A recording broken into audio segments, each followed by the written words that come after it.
Okay. All right. So I guess we could start out by doing a little bit of review on Ableton. At this point, I hope that you've downloaded it. If you still need to download it, the way you get it is on the OneNote. You can go to Getting Ableton, and there is a free trial there. It might be a 180-day free trial, but as what we know, it's a 90-day free trial, and it might actually extend 90 additional days. We're not exactly sure yet. But if you aren't versed in getting other versions of the software, I would just go ahead and download this trial in the interim, because there's nothing saying that you can't have multiple versions of Ableton on your machine. Like I've got like 6 or 7 different versions because I'm an alpha tester and I always get the latest update, and I can't actually show you that version because there's a non-disclosure agreement. But it doesn't harm my workflow at all to have multiple instances of Ableton on your machine at one time. So don't feel like you have to get the other version first. Just get something, because otherwise you'll fall behind when we're explaining stuff. So I guess that's the first thing I want to say. Just download it. If you haven't done it already, just download it. And if you do fall behind for whatever reason, just remember that the lecture videos are on this YouTube playlist. And yeah, like and subscribe. I gotta say that. But yeah, I think it would help you if you just subscribe to my channel from the standpoint that you could keep up with updates relating to the class. If you ever see something or forget something, you can always refer to this. But at the very least, these lecture videos are right here for your perusal. I do want to just kind of clarify that the TA sections, the links to those sections are up on the syllabus, but I believe that your TAs will or already have sent you a Zoom link to your particular section times, or for the particular section times that you're part of, but they are here on the syllabus as well for your perusal. But anyway, I think I will start out with a little bit of a recap on what we talked about last time. But before we do that, I just want to go over something that might be a little confusing or frustrating if you don't have this working, and that's just getting the audio to work. So in case you're not familiar with this, there's a universal key command for accessing preferences on Windows and Mac. If you press Command, comma on pretty much any application, you'll open up the preferences pane on Mac. And if you press Control, comma, you'll open up the preferences pane on Windows. I love this shortcut because it works for pretty much every application. But if you don't feel like using that shortcut for whatever reason, you could just go to Live Preferences. And what you want to make sure that you do is that you go to the Audio tab and you make sure that you have an audio output device selected. And the audio output device, basically what that really refers to is the idea that Ableton makes sound, and it somehow got to transfer that sound out of your speakers so into your room so you could listen. If you don't have your output selected, you're not going to hear anything. So you got to have your output configured. By default, this should work, but there are cases. I know Windows can be a little finicky. There are cases where it doesn't work. If you are uncertain about whether you are experiencing audio or not, what I would do is I would click this test tone button in the preferences. Remember, it's on this sub-tab right here. You could click preferences and audio. It's this audio tab right here. And basically you go to test tone, and if you hear a sound, you're good. So for instance, right now I'm going to click test tone. I haven't shared my computer sound, so I can hear it. You can probably hear it. But now if I go back to Ableton, gets me every time, right? It's a beautiful test tone, simple sine wave sound. right? Change the frequency. Look at that, we're already making music. So this is just a good way, a good sanity check to see if you're on the right track. That's the first thing I want to say. As far as audio input, we're going to talk about some of these slides later at a later time. We're not concerning ourselves with getting sound into the computer just yet. The most important thing is that you're able to output sound using the audio output device. With that being said, let's get back to just reviewing the views, just kind of getting a good overall sense of the interface of Ableton. There are a few buttons that you need to be aware of, which have corresponding keyboard shortcuts. Let me resize my Zoom window. This is always a little bit of a juggling act to do this. Let's see. All right, cool. So right here, these two buttons right here correspond to arrangement view and session view. Okay. And this button right here, whoops, corresponds to detail view, which within it has clip view and device view. So these are little tabs that you can see that are, these are pretty important to become familiar with. And these are listed. These are the first four things listed under view. Just to clarify what these views are, give you a bird's eye view of the views, if you will. What arrangement view is it allows you to sequence material over time. This is the most useful view, I would argue, in Ableton, especially for if you're just starting out. This is just a timeline where earlier events happen on the left-hand side of the screen, and later events happen on the later right-hand side of the screen. So if you accidentally open Ableton and you find yourself in this view, just go to arrangement view, or you could press tab, okay? So really important, okay? I'm gonna hold off on talking about the difference between clip view and device view when we get to that point. First, I wanna just tell you about creating a track and what a track is versus what a clip is, okay? So a track is one of the most fundamental things in Ableton and any kind of music software or any film software. And they just facilitate the sequencing of clips over time. So you might even think of a track as a clip containing clips because it's just a sequence of sequences, okay? So basically this is the track. It's like, you might even think of a train track, right? And you have little slots on the train track where the train could be at any given time. And you could put things here, right? So a track, how do you even create a track? Well, you can create a track by going to Create, Insert Audio Track, and Insert MIDI Track, okay? Is everyone staying on track so far? All right, good. You might already be confused because what is an audio track versus what is a MIDI track? We're gonna get to that, but for now, just think about a track as a container for clips. It's a means for sequencing information over time, okay? But when it comes down to it, there is a significant difference between audio tracks and MIDI tracks. So I'm gonna create an audio track by going to Create, Insert, Audio Track. And I could also use Command T or on Windows Control T. Okay. And now what I have is by the way, I'm recording, I hope. Hopefully I'm recording. Okay, cool. So what I have up here is a MIDI track, and what I have up here is, down here is an audio track. Okay. Let's kind of break down what the differences are, okay? An audio track can house audio clips, a MIDI track can house MIDI clips, but what exactly does that mean? Well, let's talk about what a MIDI clip is, okay?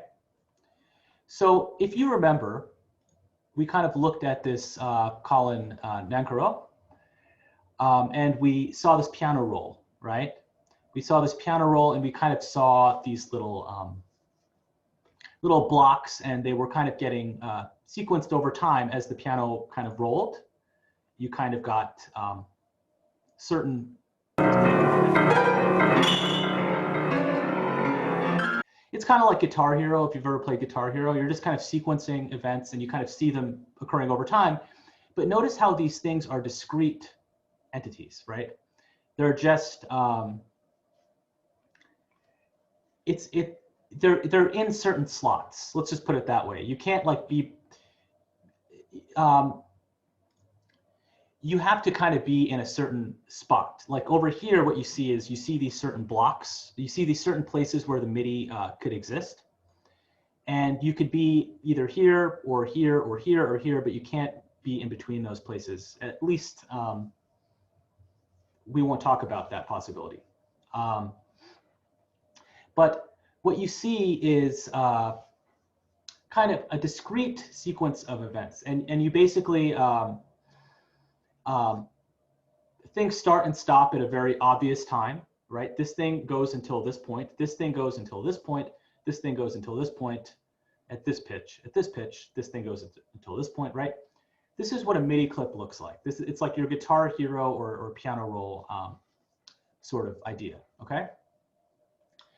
Incidentally, I'm not looking at the chat because it's just overwhelming.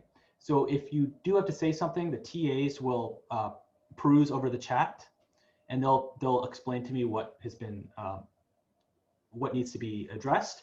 But also, if you have something urgent to say, just speak up. Just hold down the spacebar button, and that'll deactivate talkback, or that will activate or deactivate talkback, depending on whether you're holding it down or not. So anyway, you have this sort of discrete procession of events, one happening after the other. And that is characteristic of a MIDI clip, okay? So a MIDI track can house these particular types of clips, okay? A MIDI clip is very flexible to change, right? You can actually just change one of these notes after the fact and correct some bad timing or incorrect note. It's very easy to do this with MIDI. You could also change the tempo of something, and you won't leave any kind of artifacts as a result of doing so. It's a very flexible sort of thing, but and it's quite different than an audio clip, okay? Now, an audio clip really is it's a waveform, okay? That's really what it is. And as a result of this, it's less flexible in being manipulated. Like within this waveform, there might be like an entire symphony, okay? There might be an entire symphony encoded, but like where does the first note start? Where does the last note end? It's not really clear by looking at the waveform, right? It's a continuous process. It's a little less flexible through manipulation by being so, because I'm calling it a continuous process. That's what it's trying, that's basically what it is. And you can't do as many adjustments to it as a result, or you can't, the adjustments you make to an audio clip will not come out as predictably as the adjustments you make to a MIDI clip, okay?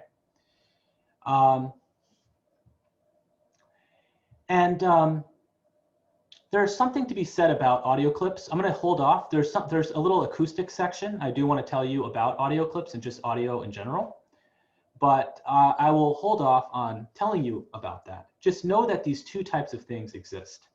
You have a continuous waveform, and then you have this kind of discrete kind of thing. Both of them are actually sequences, right? You're sequencing things over time. In this case, you're sequencing the air pressure over time, right? And if you zoom in, you could actually see all the different points that are being sequenced. Computers approximate this continuous process. So actually, if you zoom in, you actually see little discrete points. But let's just put it this way: it's much more continuous. It's like much more. There's much more continuity in an audio clip versus a MIDI clip, and we'll talk more about that. But these are the two basic types of things, okay? So you can create a MIDI track. Remember, if I go to create MIDI track, insert MIDI track, or if I go to create, insert audio track, I could create tracks which could house either an audio clip or a MIDI clip, okay? I can't put an audio clip on a MIDI track. I can't put a MIDI clip on an audio track, or at least it won't work the way you're expecting it to. It doesn't have a defined meaning. So what are some audio files that you're familiar with, like an audio clip? Have you ever heard of an MP3? An MP3 is an audio clip. So what you could do in Ableton is you could literally take an MP3 that you enjoy listening to. You could create an audio track. So let's just recreate this process. Create audio track. So I'm just going to literally drag this. Just pretend this is an MP3. This is an AIF file, but it's one of the audio files that you might receive music in. So I can just literally take that audio file from my browser, or even, you know, I could literally take it from my browser if I wanted to, but I'll just take it from here, and I'll drag it on. And now what I see is this audio waveform.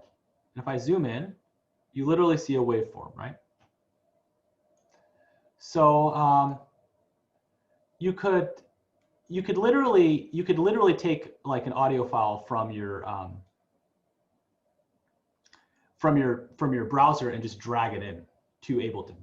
We haven't talked about the browser view yet, but we're going to. What I'm using right now to do this is the browser view. So let's say you want to get up and running and making music fast. What you can do is you can just use the browser view. Now the browser view is this view over here, and you can collapse it or expand it by clicking this little arrow. And what you have are basically an organized collection of sounds and MIDI clips and devices, and you can kind of play with these things. But let's say you want to just, sorry. Excuse me, I'm going to take a swig of water.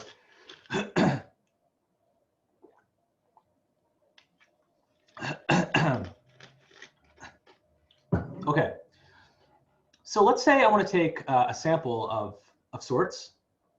If I go to the browser view and I click samples, there are basically all of these audio clips, okay? Samples houses a bunch of audio clips. So I can just drag these, and drag it on, put it over here. I've got this audio clip, right? And, right? It actually changed the tempo of that, but that's something we can talk about later. So let's say I want to look in this browser and I want to search for drums. I found a drum loop, and by the way, it's going to preview it. Let's say I take this and I just drag it on, right? I'm just going to take this drum loop and I'm going to drag it onto an audio track.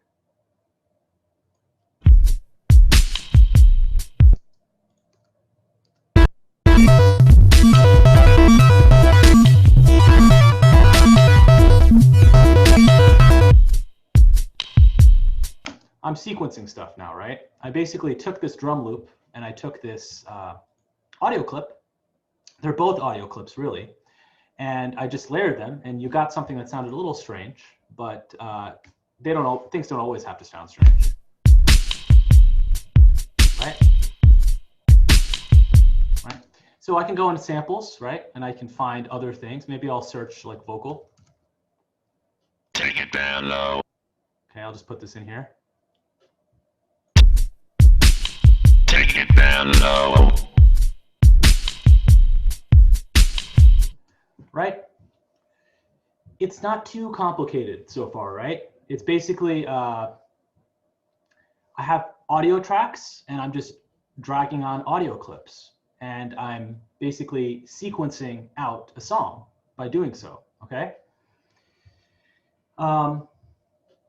That's basically a very simple way to get started. You know, speaking of the browser view, there are all kinds of interesting things in this browser view. And I think for one of the homework questions, you're expected to start creating a favorites section. This is a great way to get familiarized with all of the different Ableton sounds at your disposal. And what I'm basically asking you to do is to explore different sounds and different clips that you like and put them in your favorites so that you can have sort of a go-to means of accessing these sounds over time. So for instance, I have like a lot of tracks I play on, I just put a piano on, or I put an electric piano on, or I put these, I categorized all these as rhythm section instruments. So this way I don't have to search through, you don't have to see my slow computer sort of struggle to search for these instruments in real time. They're just already here beforehand, right? So how do you do that? So for one, if I'm in sounds, this sounds is basically a catch-all, I think, for everything except for samples, or I don't think sounds includes samples. Meaning I think sounds, I could be wrong. I'm gonna wait till my computer stops freezing. I typed in drum to search for drum, and let's just see what comes up, okay? I'm investigating this one category called sounds, and sounds seems to be a catch-all for a lot of different things. It seems, I know it's a catch-all for instruments, audio effects, MIDI effects. Interestingly, it's not a catch-all for drums. So you might have to, and your computer won't be this slow when you're searching for stuff. I think it's because of Zoom that it's struggling. But you know, for instance, you might find the sound, the steel drum, and you might really like it, right? If you want to make it part of your favorites collection, you just have to right-click it, and then you just assign it to one of these colors. And for you, these colors probably don't have names assigned to them. They're probably just called green or red or yellow or whatever. But you could, after the fact, rename these colors to be something salient to a particular instrument type or effect. So in this particular case, maybe I'll put this under rhythm section instruments because it has a steel drum, has you know, might be used in a jazz rhythm section. Unlikely, but it could happen. So now if I go to rhythm section instruments, and notice how there's a little blue box here at the steel drum section, right? If I go to rhythm section instruments, now steel drum magically appeared, right? Okay. So it's sort of a way to kind of curate sounds so that you can use them at your disposal when you choose to, okay? So the browser view, this is one of the views that we need to talk about. And I've basically told you the gist of it. Now, the caveat is I would investigate, I would perform searches. The nice thing is if you search for drum and you click one of these categories, you'll find different results depending on whether you click drum or sample. So just kind of scroll through to find different results. Select these different categories. Some categories contain other categories.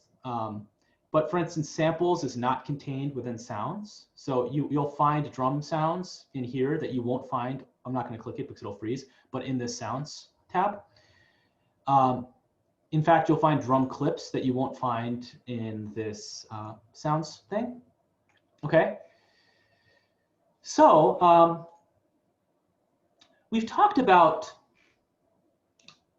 audio files. Now, I do want to say something about MIDI, okay? So check this out. Notice how when I go to clips, what I'm being exposed to are all these MIDI clips, okay? You could have audio clips, but what they're kind of showing you are just a bunch of MIDI clips, okay? Meaning, like if I look for drums here, check out this drum right here. If I select drums from the clips section, look at this. I have drums kind of in this discrete sort of manner where you can kind of tell where everything's happening, right? I'm going to lower the tempo a little bit.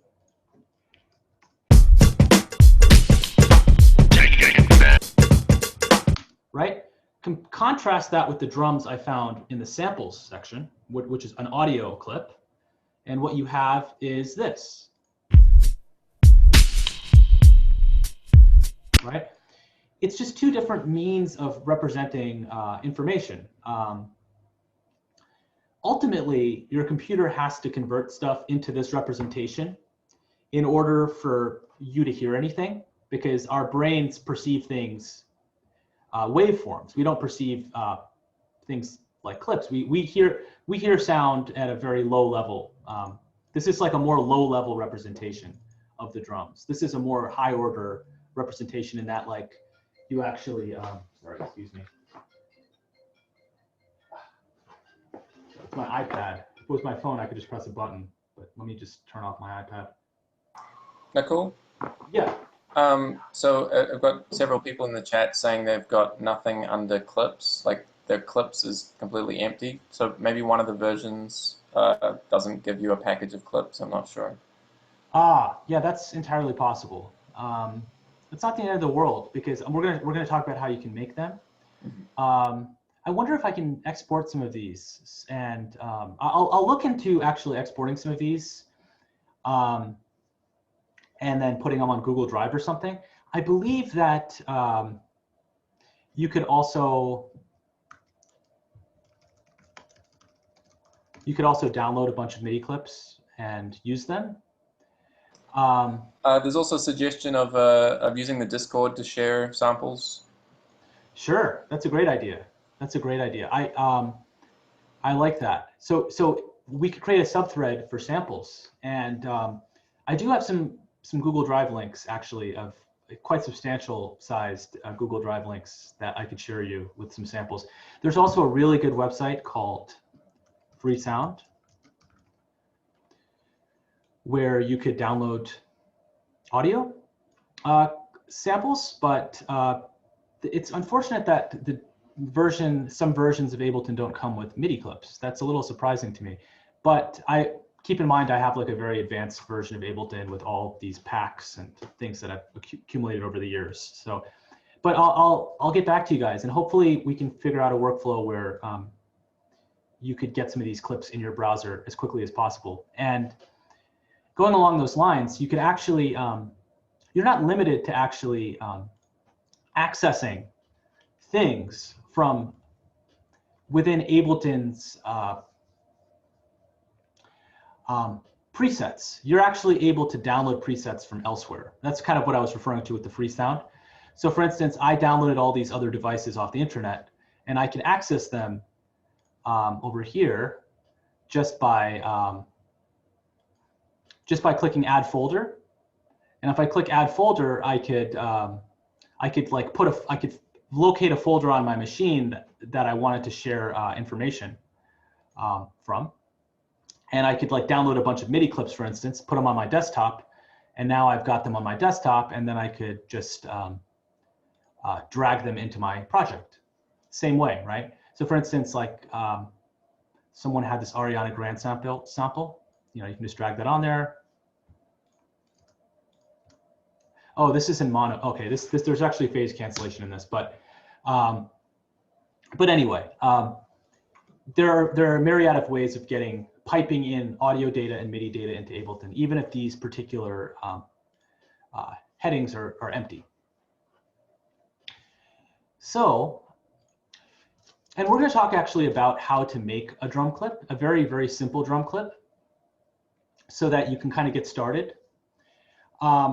But just kind of to drive home the point once again, like this is a MIDI clip representation of drums, and this is an audio clip representation of drums, okay?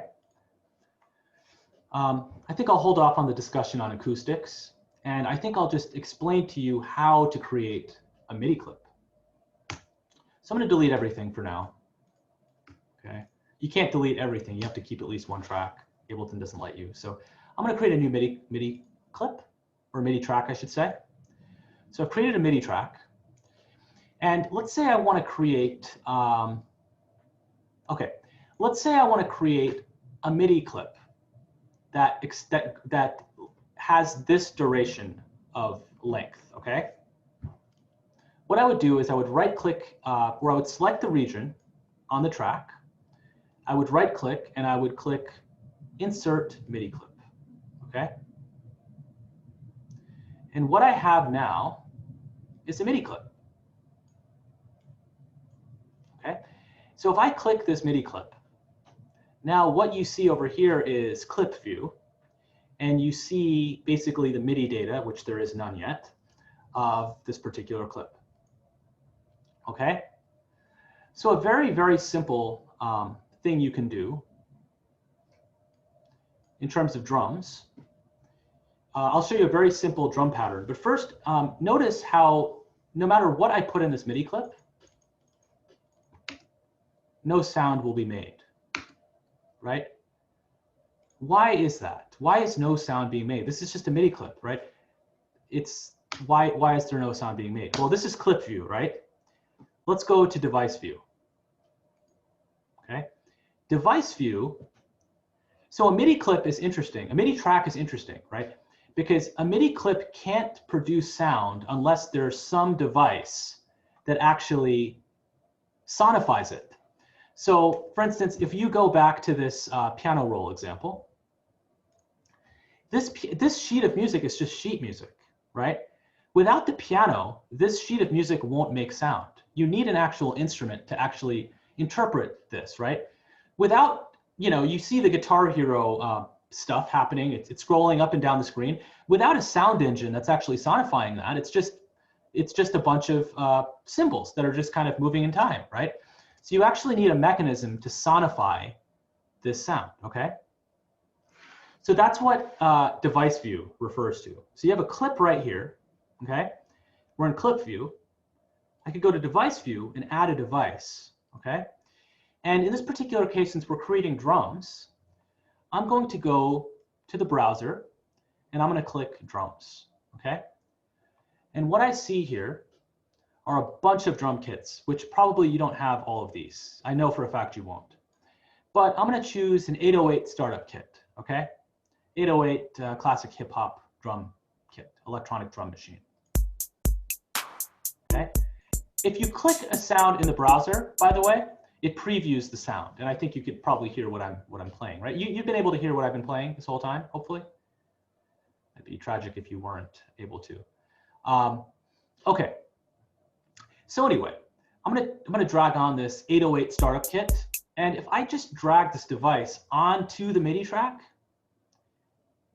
it'll automatically appear in device view for the track, right? So right now I have my original clip that I made, and I have this, now I have a device here, which is basically this drum device, okay? Now, if I play back this clip now, nothing's happening because I think all of this data is out of range. So that was a bad example.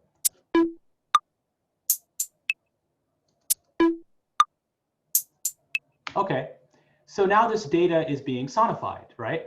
You could do all kinds of funny stuff. You could do all kinds of interesting stuff. But I'll show you a very, very simple way to make a drum pattern. A little bit of music theory. A very common thing that people do is they alternate the kick drum with the snare drum. So the kick drum, by the way, I'll turn on the preview mode, the MIDI editor preview. Sounds like this, right? It's got that low thump. It's like if you were, well, let me actually pull up a drum kit. Okay. So if you're looking at a drum kit, the kick drum,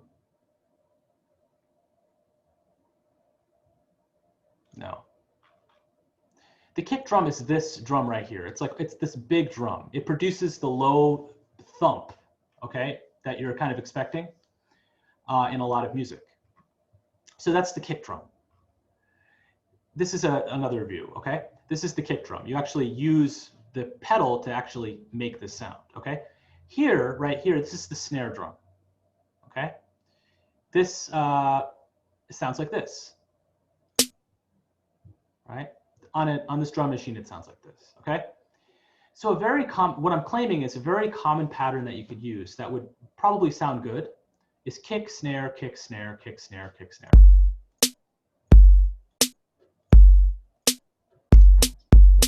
Okay. It's a little fast, okay? So what I can do, I've created the correct pattern, but it's twice as fast as I'd like it to be. I'm going to show you a little trick. What I'm going to do is I'm going to select all these notes, and I'm going to click multiply by 2.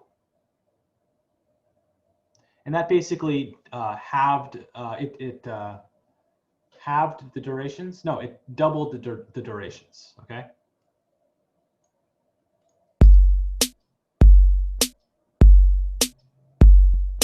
Right? That sounds nice, right? It's a classic kind of beat. So if you're producing music, a very good starting point would be to put the kick drum on beat 1, the snare on beat 2, the kick drum on beat 3, and the snare on beat 4. That's a very good starting point. A lot of genres of music incorporate this, right? Another thing that you could do is to add some hi-hats on all the 8th notes.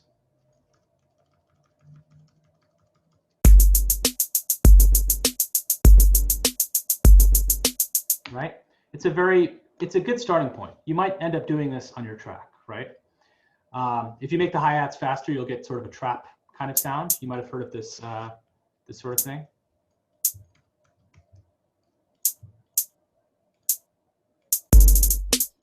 Right? Sort of a trap kind of drum sound, just by playing around with these hi-hats, right? Incidentally, the hi-hat is this little drum right here. It's this, like these two cymbals that are kind of sandwiched together, okay? Let's spend a lot more time just talking about this. I don't want to go too fast on this. So this is a MIDI clip. This is like where we're going to spend our first days just exploring, okay? In fact, let's just talk about it a little bit more, okay? So what do these numbers mean? Okay, let's talk about what those numbers mean. These numbers up here represent beat position, okay? Notice how the grid resolution is pretty, there's a lot of grid resolution, right? There's a lot of, like, right now if I wanted to, I could just make a trap beat just by making these hi-hats really fast,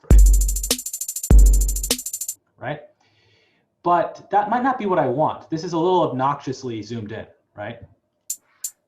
So I'm going to show you my favorite shortcut in Ableton, okay? It's Command, or if I say Command, by the way, I'm referring to the Mac ecosystem.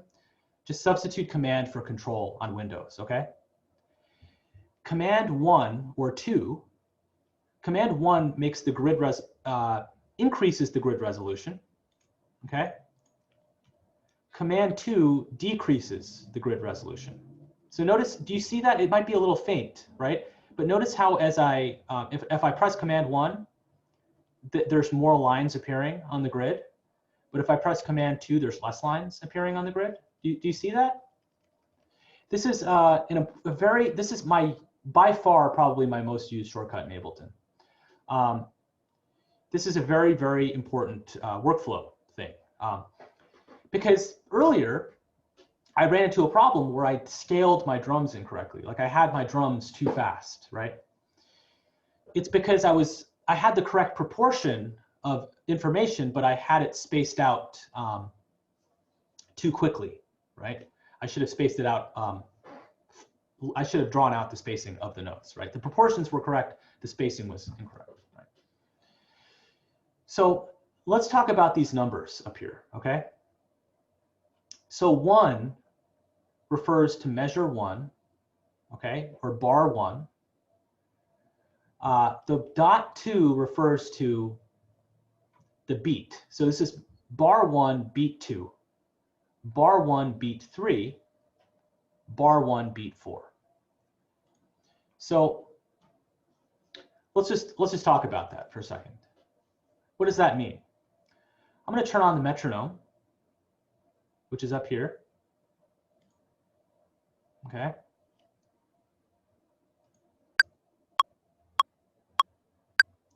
each one of these ticks of the metronome is one beat. So basically what's happening is 2, 3, 4, 1, 2, 3, 4, 1, 2, beat 3, beat 4, okay? That's what this refers to, okay? So the placement of the notes is in relation to the bars and the beats, okay? So notice how every bar there's like a different sound, right? There's a different sound in this metronome. 2. Basically, look at these numbers up here. These numbers represent the different measures or bars, and listen to how there's a different sound that the metronome makes every single time it hits one of these points. Whoops.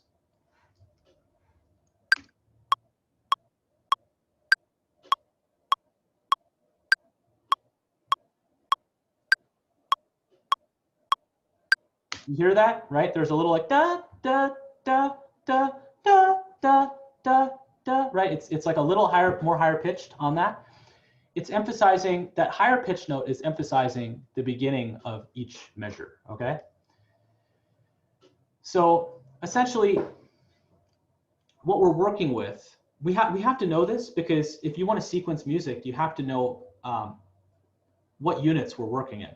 Like, you have to know the units. So essentially what the units are bars and beats, okay?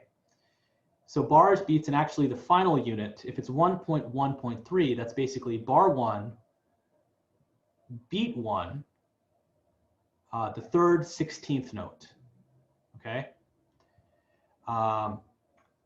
So anyway, a very, very simple thing you can do, just to kind of recreate this whole thing, okay? I'm gonna create a MIDI clip from scratch. And I want my MIDI clip to be 1 measure long, okay? It's gonna go from 1 to 2. It needs to be exactly 1 measure long, okay? So I'm gonna select this region right here. I'm gonna right click, and I'm gonna click Insert MIDI clip, okay? Now, there's lots of drums at our disposal. There's lots of grid positions, but I'm gonna put a kick drum on beat 1. I'm going to put a snare on beat 2. I'm going to put a kick on beat 3 and a snare on beat 4. Right? You have a little thing going on just by doing that, okay? And remember the shortcut. Command 2, Command 1 is a very, very handy shortcut in terms of increasing or decreasing grid resolution. This stuff is on the OneNote. Again, this stuff will be on YouTube. So just watch this stuff again. If you're confused at all, email me, email your TAs if you are having difficulty with this. But one of your homework assignments is to, one portion of your homework assignment is to have a track that contains a drum pattern that you've programmed, okay?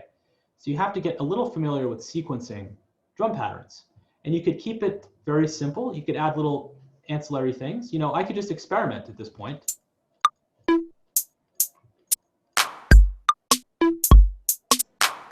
Right? Michael? Yes. I've got a few questions.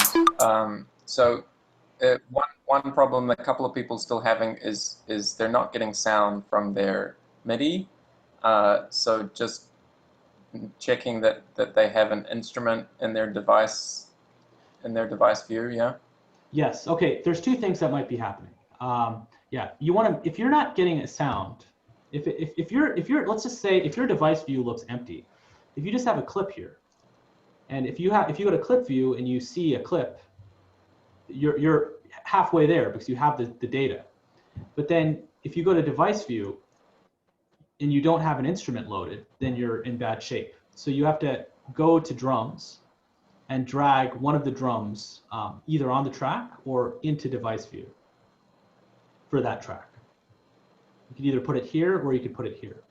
Now, if you did it correctly, you will see on the bottom part of your Ableton screen, you will see a MIDI clip over here, and you'll see a device over here. That's if you've done it correctly. If you've done that correctly and you sequence stuff and you're not hearing stuff when you're doing this, this might be happening to you. That might be because you haven't pressed this MIDI editor preview button. Basically, what this button does is it allows you to enter notes and hear what you're entering while you're entering them. But that shouldn't make a difference on whether you hear it when you play back, right? This is just for auditioning while you're inputting. If you want to hear the sound, I prefer leaving this on. It's a very small button and very easy to overlook, this button. But if you want to hear what you're doing while you're making the beat, just click this tiny little headphone, blue headphone button. I should make a top 10 list of Ableton, and this is like one of those top 10 things that you should familiarize yourself with. But if you've done it correctly and you have a MIDI clip here and you have an audio device here, when you play back by pressing play or pressing spacebar, you should hear sound. If you don't hear sound when you have a clip and a device and you're playing, that means you should go to preferences, check that your test tone is registering, and all of that good stuff. But I don't know, I hope that helps people. I don't know, there's so many things that could be going wrong. The other general question was to repeat how to make a clip, how to make a MIDI clip. How do you make a MIDI clip? And this is one thing that I will add to the OneNote. I literally had the slide and I forgot I need to add this slide. So it will be here. It'll be the first thing on MIDI clip. Just stay tuned. But in order to do so, what you do is you select a region on the track, you right click, and then you click Insert MIDI Clip. Right? So, you know, for posterity, select region on track, right click, and then basically you want this particular option right here. Perfect. And once you do that, you get a little container for notes. The other really important thing that I just really want to emphasize is the grid resolution, because it can kind of drive you nuts if you have the resolution really, really high. I mean, again, it's like really good for trap music, but if you don't want to get caught in the trap, right, it's fun, but not necessarily what you want to do. So Command 1, Command 2, there is a section on OneNote. I don't know if I've incorporated it yet. It could be on the other OneNote, but for my teaching, my ideas OneNote, and I need to just transfer it over here, just so you're not overwhelmed with stuff. I'm trying to limit what you see. Speaking of which, just take a closer look at this stuff. I've pared it down a little bit / added some stuff. Okay. Maybe I should just do this whole thing all over again. We're going to do this over time, so I just getting in your reps. In fact, I would encourage you. I hope, yeah. In fact, if you're doing this alongside me, and that's a great way of approaching it. I'm going to start from scratch. I have an audio clip, audio track, and that's no good. I want a MIDI track, so I'm going to go to Create, Insert MIDI track. I need a specific region in which to have a MIDI clip, right? I need to create a container for notes, right? So I right click and I click Insert MIDI clip. And now I've got a 1 measure clip on bar 55. I'll bring it back to the first bar. Incidentally, you could scroll left and right by clicking this little view right here. Important to know. If you want to zoom in and zoom out, you basically select this box up here and either mouse, click and hold the mouse down, or click and hold the mouse up. So I've got my MIDI clip right here. Right. I'm going to create it one more time. I'm going to select a region, right click, Insert MIDI clip. And I've got 4 beats here, 1, 1.2, 1.3, 1.4, okay? And right now there's no device here. There's no MIDI device. So I'm going to choose a different drum kit this time. I'm going to go to drums. And I'm going to choose a 909 core kit. Okay. There we go. So now in device view, you basically see the device that was created. It might be overwhelming to look at this, but by the end of the quarter, you'll have a much better idea for what you're looking at. But I'm going to go back to the clip. I could either double click this clip or I can go to clip view and access the clip that way. And this is nice. There's not as many drums here. This is kind of less overwhelming. In fact, a lot of the drums that you probably have on your Ableton setup are probably pared down, which is probably a good thing, so you don't get overwhelmed by like 100 different drum options. So I'll select a kick on beat 1. I'll put a snare on beat 2, a kick on beat 3, and a snare on beat 4. Great. Let's say I want to extend this a little bit. Well, the most obvious thing that you could do is just copy and paste, right? You can right-click, copy, right-click, paste, right? Now you have a new drum clip, right? That's the behavior we're going to talk about for now. There is a weird behavior where you could drag this and it'll actually, if you drag this, it actually creates, it keeps like looping whatever you've created the first time around. So there's two ways of basically extending the length of this clip. You can copy and paste it. That's probably the most intuitively straightforward way of doing it. Or you can kind of drag the length of the clip. And basically this little tiny little notch right here represents this idea that this clip is actually 1 measure long, but you're basically creating, you're basically having 2 passes of it. You're having the first pass here and the second pass here.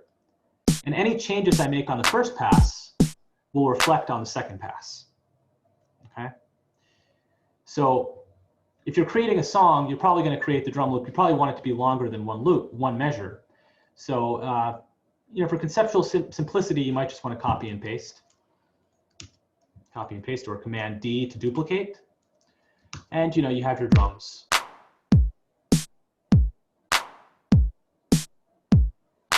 Right? Okay. That's basically a very simple way of getting started on drum tracks. Now, I do want to show you something cool. What I want to show you is basically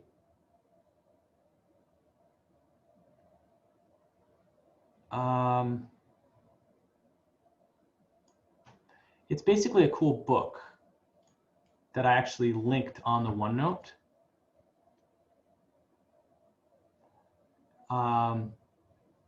Had on my machine, but I'll just pull it up on the OneNote. If you go to resources and you go to this link right here, 260 drum machine patterns, and you open this, what you'll see are a variety of drum patterns for all kinds of different styles, including some context on what, you know, if you want some more information on drum patterns, it'll tell you, but it'll basically just show you what these drum patterns look like. If you want like an Afro-Cuban beat, you can basically copy this grid pattern into Ableton, and you will get this particular drum sound, this particular rhythm, right? It keeps going. It has all kinds of drum styles. It's like a good way to get your programming, your drum programming chops up. If you want a blues kind of groove, you can basically just copy this, right? And input this into Ableton. So what I'd recommend you do is try your hand right now in class. Look at that 260 drum machine patterns book and try your hand at sequencing one of these grooves. And maybe we'll just take some class time to do this, and then someone could pop in and kind of share what they did and how they interpreted it in Ableton. So we'll take a little break to work on break or whatever drum pattern you prefer, and let's see how these come out. Nakul, where do we find this PDF? This PDF is under the OneNote, under Resources, under 260 drum machine patterns. Great.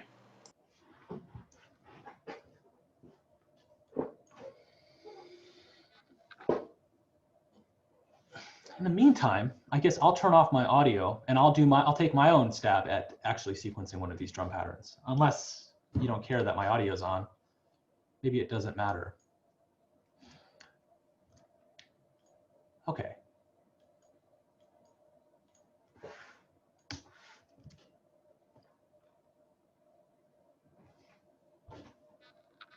These abbreviations might be a little confusing.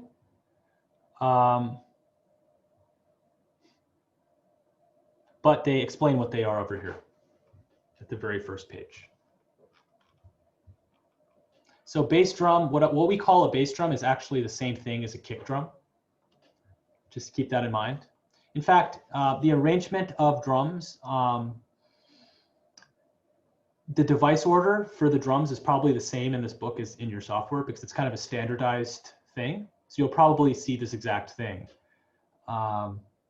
You'll see the bass drum, you'll see the cowbell maybe afterwards. I don't know. Maybe it's not standardized, but.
I keep having to refer back to the legend of what these things mean.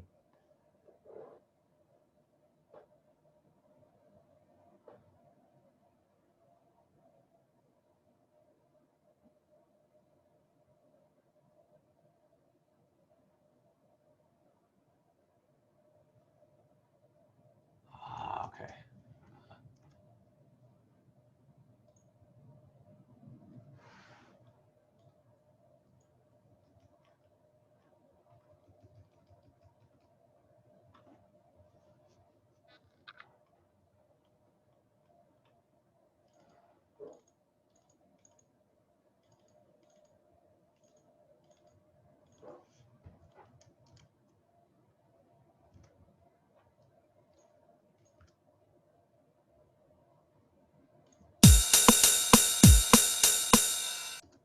Okay.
Just a couple more minutes. I'm just, while you guys are working on your drum loops, I'm just tidying up some information on creating MIDI clips and extending the region of a MIDI clip.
Okay, any progress? I'm sure there has been. Does anyone feel comfortable sharing? I guess I would speak up. Hello? Hello. Hi, I wouldn't mind sharing. Do I just have to share my screen? Sure, let me actually enable multiple participants sharing. Yeah, go for it now. Okay. I don't know if I have it completely right, but this is what I... Can you hear that?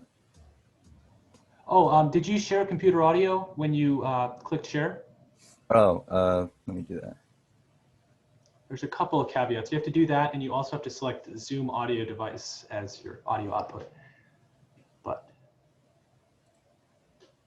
Audio device. What about now? oh yeah, we can hear that.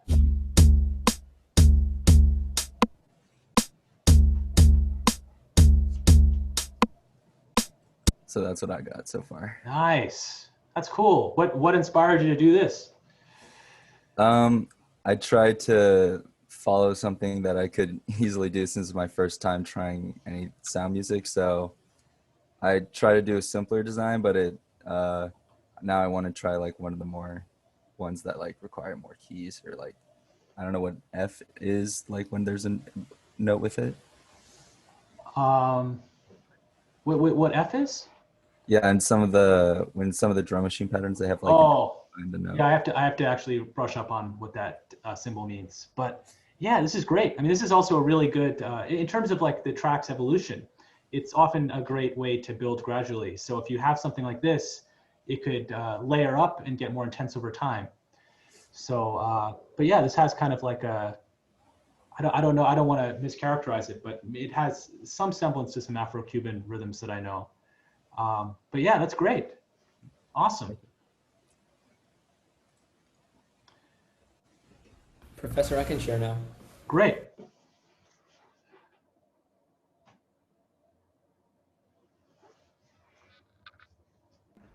Cool. So this one's Bossa Nova 3. Oh, not Bossa Nova, just Bossa 3. Can you guys hear that? Okay, cool.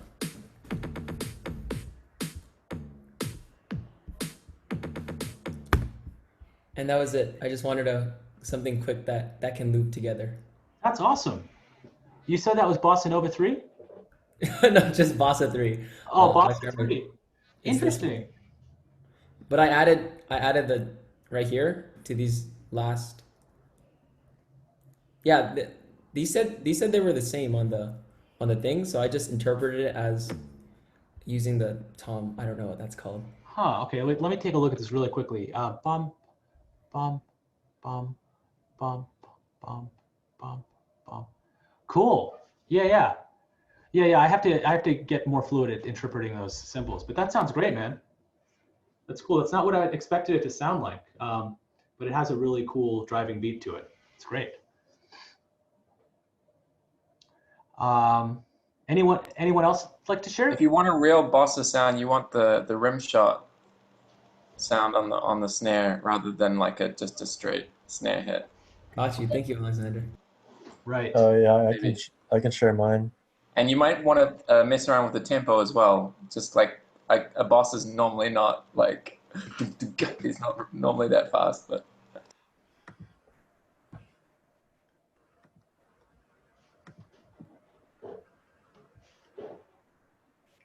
Can you see mine? Oh yeah. Okay. This one was like, I heard this like wub sort of sound and inspired some like dub type music.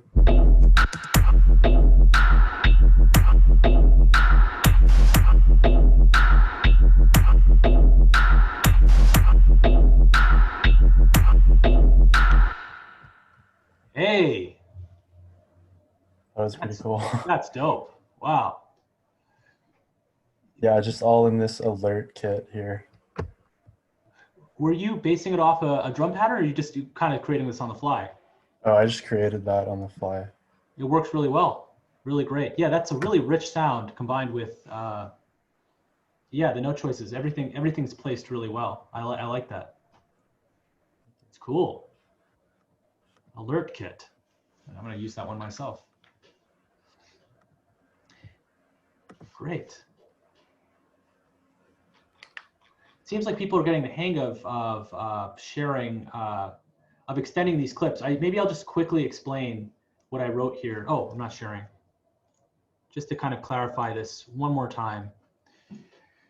Creating a MIDI clip is relatively simple, but if you want to duplicate a MIDI clip, you could copy and paste. That's one way of doing it. In this particular configuration, the copy clip is completely independent of the original clip. But there is another way where if you select the right handle of the clip and you drag left and right, you're basically, the copies of the clip are being made and they're always referencing the original clip. So this is like an aliased clip. This is the original clip up to this point, and this little notch right here represents this idea that we're aliasing clips. So there's two different ways to work. If you find that like you want to reference the same audio clip for the entire track, then instead of making copies and like it might be smarter to just use the same drum loop. That way, if you make a change to the original drum loop and you want it to reflect on all the later drum loops, you can just do this without any hassle. But if you want to create more variation in your drums, like I've noticed a lot of interesting drum patterns. The real cool thing about drum programming is that you can generate little variations over time to add interest, sort of like how a live drummer would. So it might be a good strategy just to copy and paste so that you can tweak just a little thing here and there for each clip. But so far, I mean, I'm really liking what everyone's doing, and just follow your ears. And it's also a good idea to reference the genre. If you're really intent on referencing a particular genre, it's a good idea to kind of look it up and get the sound that you're, try to make sure that the sounds and timings are representative of what you are expecting to hear. But if that doesn't matter to you, just make something that sounds good. And this could just be a way for you to be inspired. You don't have to be totally bogged down to it. It's just a way of learning and exploring new styles. So anyway, I will give the floor back to anyone who would like to share.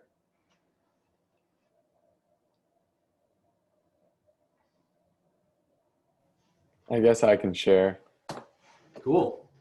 I guess I should screen share. Screen share, desktop. I chose Blues 2, and I originally put it on some like jazzy, whatever, normal drum kit, but then I got bored, so I started looking around at other ones to just mess around. And I found this laid back kit, which had this like string sound. So I ended up just adding something to it, but this is what I came up with. Oh, are you sharing computer sound? We can't actually hear. Yeah. How do I do that again? There's a way to do it if you, the way I know how to do it is you stop sharing and then you reshare. Okay. In between the green button and the blue button, there's a little. Yeah. I got it. Thank you. Of course. I have to type in my passcode because Mac wants you to type in a passcode for everything. Yeah. See if it works. It's not playing. Oh, okay. If it's not playing, I think I know why. So go to Preferences, Command, comma. Yeah. And then, oh yeah. So for audio output device, select Zoom audio device. Okay.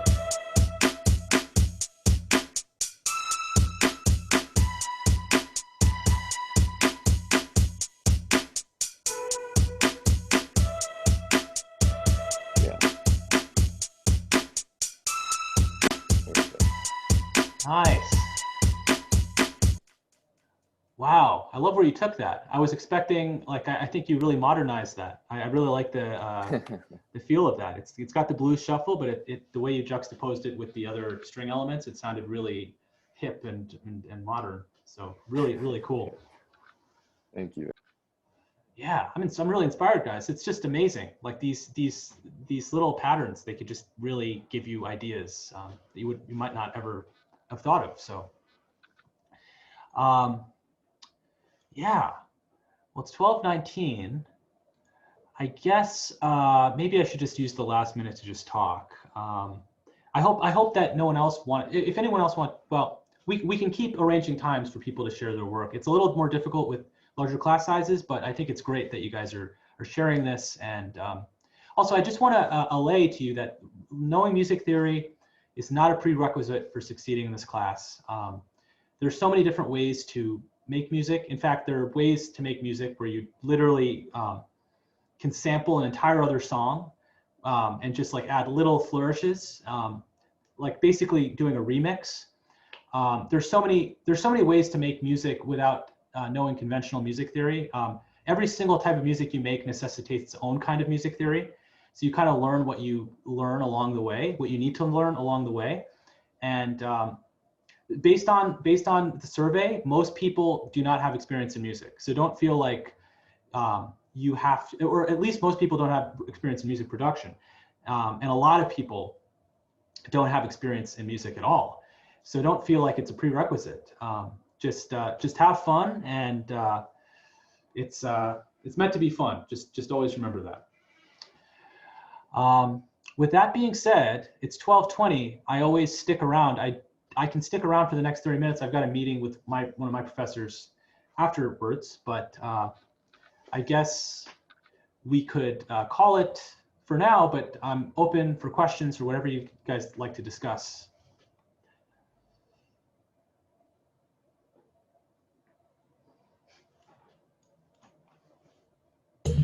Thanks, Professor.